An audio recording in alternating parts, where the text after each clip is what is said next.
ഞാൻ വന്നിട്ടുള്ളത് നല്ലൊരു ടേസ്റ്റി ആയിട്ടുള്ള ആലു ടിക്കിയുടെ റെസിപ്പി ആയിട്ടാണ്. നല്ല ടേസ്റ്റിയാണ്, അതുപോലെ തന്നെ വളരെ സിമ്പിളാണ് ഉണ്ടാക്കാൻ വേണ്ടിയിട്ട്. അപ്പോൾ അതെങ്ങനെ ഉണ്ടാക്കുന്നത് നമുക്ക് പെട്ടെന്നൊന്ന് നോക്കാം.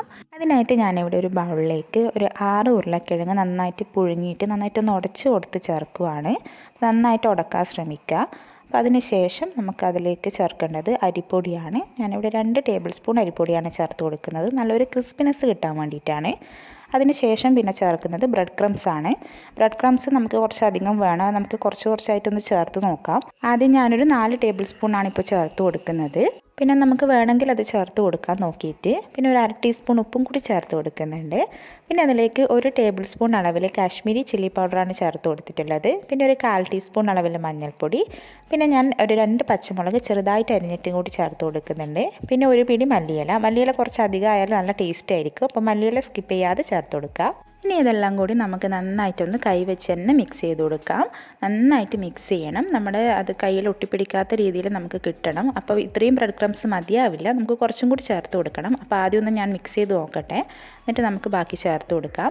അപ്പോൾ ഈ വീഡിയോ ഇഷ്ടമായ എല്ലാവരും ലൈക്ക് ചെയ്യാനും കമൻറ്റ് ചെയ്യാനും ഷെയർ ചെയ്യാനും അതുപോലെ തന്നെ ചാനൽ സബ്സ്ക്രൈബ് ചെയ്യാനും മറക്കരുതേ. അപ്പോൾ ഞാനിവിടെ നന്നായിട്ട് മിക്സ് ചെയ്തെടുത്തിട്ടുണ്ട്. അപ്പോൾ നമുക്കിത് പോരാ, കുറച്ചും കൂടി നമുക്ക് ബ്രെഡ് ക്രംസ് ചേർത്ത് കൊടുക്കാം. അപ്പോൾ ഞാനൊരു 2 ടേബിൾ സ്പൂൺ കൂടി ബ്രെഡ് ക്രംസ് ചേർത്ത് കൊടുക്കുന്നുണ്ട്. അപ്പോൾ നമ്മൾ ഈ ബ്രെഡ് ക്രംസ് ഇങ്ങനെ ചേർക്കുന്നത് എന്തിനാണെന്ന് വെച്ചാൽ നമ്മളിത് ഫ്രൈ ചെയ്യുന്ന ടൈമിൽ പൊട്ടിപ്പോകാണ്ടിരിക്കാനാണ്. കാരണം നമ്മൾ ഉരുളക്കിഴങ്ങിൽ നന്നായിട്ട് വെള്ളം ഉണ്ടാവും. അപ്പോൾ ആ വെള്ളം വലിച്ചെടുക്കാൻ വേണ്ടിയിട്ടാണ് നമ്മൾ ബ്രെഡ് ക്രംസ് ചേർത്ത് കൊടുക്കുന്നത്. അപ്പോൾ ഇതുപോലെ ഒന്ന് ഉരുട്ടി നോക്കുക, കയ്യിൽ ഒട്ടിപ്പിടിക്കുന്നുണ്ട്, നമ്മൾ കുറച്ചും കൂടി ബ്രെഡ് ക്രംസ് ചേർത്ത് കൊടുക്കുക. അപ്പോൾ ഇപ്പോൾ ശരിയായിട്ടില്ല, അപ്പോൾ ഞാൻ അതുകൊണ്ട് 2 ടേബിൾ സ്പൂൺ കൂടി ചേർത്ത് കൊടുക്കുന്നുണ്ട്. അതും കൂടി ചേർത്തിട്ട് നന്നായിട്ടൊന്ന് മിക്സ് ചെയ്യാം.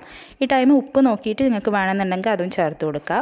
അപ്പോൾ ഇപ്പോൾ ഏകദേശം റെഡി ആയിട്ടുണ്ട്. ഇപ്പോൾ കയ്യിലൊന്നും ഒട്ടിപ്പിടിക്കാത്ത രീതിയിൽ കിട്ടിയിട്ടുണ്ട്. അപ്പം നമുക്ക് ഫ്രൈ ചെയ്ത് നോക്കിയാലേ മനസ്സിലാവുള്ളൂ. അപ്പോൾ നമുക്കൊന്നത് ഉരുട്ടിയിട്ട് ഷേപ്പാക്കി എടുക്കാം. അപ്പോൾ ചെറിയൊരു ഉരുളി എടുക്കുക, അധികം കട്ടിയിൽ പരത്തണ്ട, അതുപോലെ തന്നെ തീരെ കനം കുറഞ്ഞതും ആവാൻ പാടില്ല. അപ്പോൾ നമുക്ക് ഒരു കട്ട്ലറ്റിൻ്റെ ഷേപ്പിലോ അല്ലെങ്കിൽ നിങ്ങൾക്ക് ഏത് ഷേപ്പിലാണോ ഇഷ്ടമുള്ളതെന്ന് വെച്ചാൽ അതുപോലെ ചെയ്തെടുക്കാം. ഞാനിപ്പോൾ ഇതുപോലെയാണ് ചെയ്യുന്നത്. അപ്പം ഇതുപോലെ ഉരുട്ടുമ്പോൾ ഇപ്പോൾ കയ്യിലൊന്നും ഒട്ടുന്നില്ല, പക്ഷെ നമുക്ക് നോക്കാം. അത് ആവശ്യമുണ്ടെങ്കിൽ നമുക്ക് കുറച്ചും കൂടി ബ്രെഡ് ക്രംസ് ഇട്ടിട്ട് നമുക്കൊന്ന് മിക്സ് ചെയ്ത് കൊടുക്കേണ്ടി വരും പൊട്ടുന്നുണ്ടെങ്കിൽ. അപ്പോൾ ഞാനിതൊന്ന് ഷേപ്പ് ചെയ്തെടുക്കട്ടെ. ഇത് നല്ല ടേസ്റ്റി ആയിട്ടുള്ള ഒരു ഐറ്റം തന്നെയാണ്, എല്ലാവരും എന്തായാലും ട്രൈ ചെയ്യണം. വളരെ സിമ്പിളാണ്, അതുപോലെ തന്നെ കുറച്ച് ഇൻഗ്രീഡിയൻസേ നമുക്ക് ആവശ്യമുള്ളൂ. പെട്ടെന്നൊക്കെ നമുക്ക് തയ്യാറാക്കിയെടുക്കാൻ പറ്റുന്നതേ ഉള്ളൂ. അപ്പോൾ എല്ലാവരും എന്തായാലും മറക്കാതെ ട്രൈ ചെയ്യുക, എൻ്റെ ഫീഡ്ബാക്കും അറിയിക്കണം. അപ്പോൾ ഞാനെല്ലാം ഇതുപോലെ ഷേപ്പ് ചെയ്തെടുത്തിട്ടുണ്ട്. നമുക്കതൊന്ന് ഫ്രൈ ചെയ്ത് നോക്കാം. അപ്പോൾ ഞാനിവിടെ ഓയിലാണ് യൂസ് ചെയ്യുന്നത്. കുറച്ച് ഓയിൽ ഒഴിച്ചാൽ മതി, നമ്മൾ ഡീപ് ഫ്രൈ ചെയ്തെടുക്കണ്ട. 2 ഭാഗവും അപ്പുറം ഇപ്പുറം ഒന്ന് മറിച്ചിട്ടിട്ട് ഫ്രൈ ചെയ്തെടുത്താൽ മതി. അപ്പോൾ നമുക്കിതൊന്ന് പൊട്ടുന്നുണ്ടോ എന്ന് നോക്കാം. കുറച്ച് ഫ്രൈ ആയിട്ട് വരുമ്പോൾ അതിൻ്റെ സൈഡിൽ നിന്നൊക്കെ ചിലപ്പോൾ ഇളകി വരാൻ ചാൻസ് ഉണ്ട്. അപ്പം ഇത് ഞാൻ ചെയ്തപ്പോൾ ഇളകി വന്നിട്ടുണ്ടായിരുന്നു. ഇതാക്കി കണ്ടില്ലേ, ഇതുപോലെയാണ് ഉള്ളത്. അപ്പം അത് ശരിയായിട്ടില്ല എന്നാണ് അതിൻ്റെ അർത്ഥം. അധികം പൊട്ടിപ്പോകുന്നില്ല, എന്നാലും നമുക്കത് കുറച്ചും കൂടി ബ്രെഡ് ക്രംസ് ചേർക്കാനുണ്ട്. അപ്പം അത് പിന്നെ ഞാൻ അതിലിട്ടത് കൊണ്ട് അത് അങ്ങനെ ഫ്രൈ ചെയ്തെടുത്തു. ടേസ്റ്റിലൊന്നും മാറ്റം ഉണ്ടാവില്ല, പക്ഷേ നമ്മളെ കറക്റ്റ് ഷേപ്പ് കിട്ടില്ല.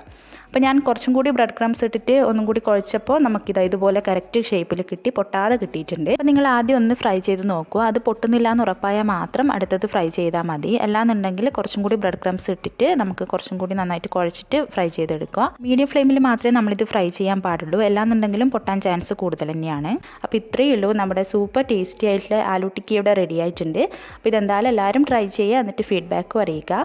പിന്നെ പാചകമൊക്കെ ഇഷ്ടമുള്ള ഫ്രണ്ട്സൊക്കെ നിങ്ങൾക്ക് ഉണ്ടെങ്കിൽ അവർക്കും ഒന്ന് ഷെയർ ചെയ്ത് കൊടുക്കുക. അപ്പോൾ പുതിയ റെസിപ്പി ആയിട്ട് നമുക്ക് അടുത്ത വീഡിയോയിൽ കാണാം. താങ്ക്